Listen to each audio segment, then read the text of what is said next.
All right, we're here at Ely Callaway Performance Center in Carlsbad, California to talk new 2024 lineup for Callaway Golf. Let's run through a little bit of what Paradigm AI Smoke brings to the table this year.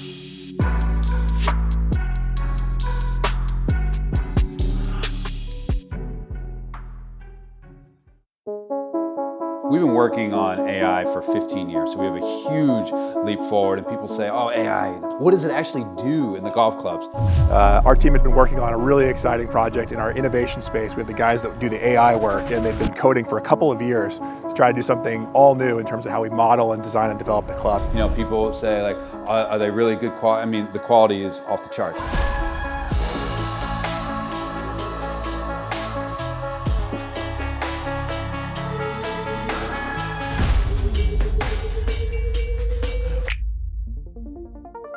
We have 4 models for this year.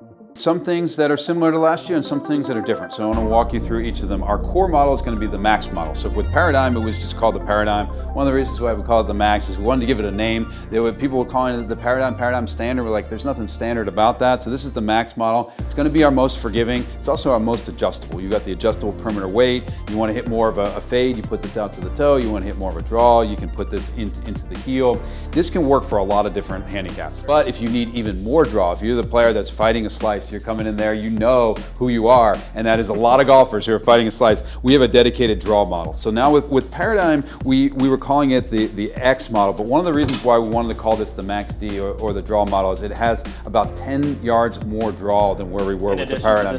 Well, I was comparing that to the Paradigm X. Okay. As you compare it to the Max, if you put this in the full draw mode, which means you're putting draw on the hosel, you're putting this into the heel, versus this, you probably get maybe 5 yards more draw with this Max D model. So if you're a player and you're really fighting that slice, or you want to hit a lot more of a draw, you're going to have this Max D. It's it's an oversized shape, it's very easy to hit, but you're going to have a lot of draw with that. Fantastic. We've got an all new model that we've never had before, at least in the US lineup, which is the Max Fast. This is our lightest weight model. This thing is absolutely, feel this thing. This thing is like featherweight, 270 grams. It's about 35 grams lighter than the Max.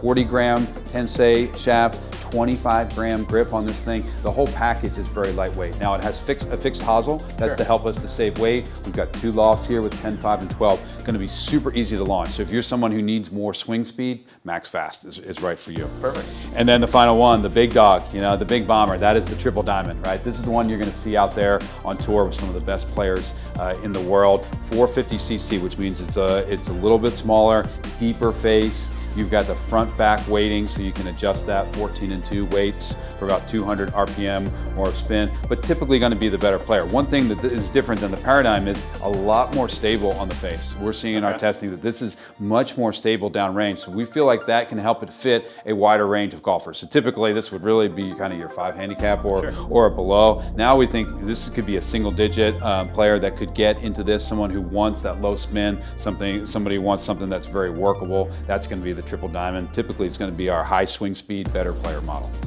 My name is Brian Williams. I'm Vice President of the Club R&D side, overseeing all the swinging clubs plus the Odyssey brand. It's an exciting product for us. About a year ago, we were going into kind of the ramp-up stages on the Paradigm driver. We knew we had something special. It was a driver that we'd seen that was as long as anything we'd made, but we really saw that forgiveness. We saw that real downrange signal, that it was very repeatable, very stable. And we thought, hey, it might be kind of tough to beat a driver like that. It was kind of a breakthrough for us.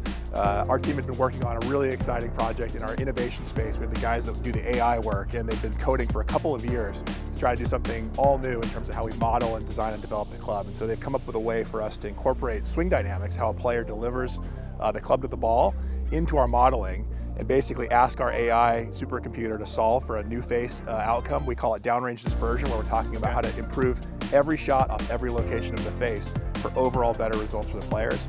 We kind of feel that there's, in the space or in the marketplace, maybe there's a negative connotation with the Max D, just because maybe a player thinks he or she is better than they actually are. It's not always for lack of a better term, a bad player.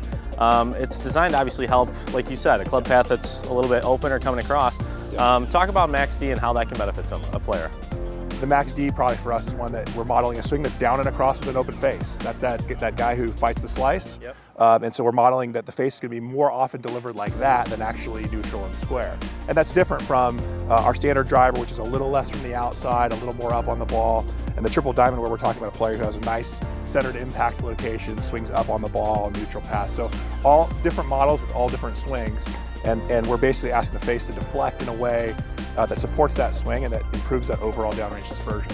This is literally something that blew my mind when I was talking to the R&D guys about it. The micro deflections, it's almost like mini trampolines on the face. So you know that like if you hit one out on the high toe, you're gonna have that draw that kind of falls out on the sky. Or you hit it in the heel, you hit that heel cutter that goes out to the left and it's got a big slice to it. The micro deflections actually kind of fighting against that. And it's really different. You've heard in the past people talking about bulge and roll on the face, and that really affects the start line. But we're influencing using AI both the launch and the spin using these micro deflections. Now, we're not saying if you hit it way out on the toe, it's not gonna have that big, but it is gonna fight against some of those tendencies. And that's where you're starting to see the performance off center on these drivers just absolutely incredible.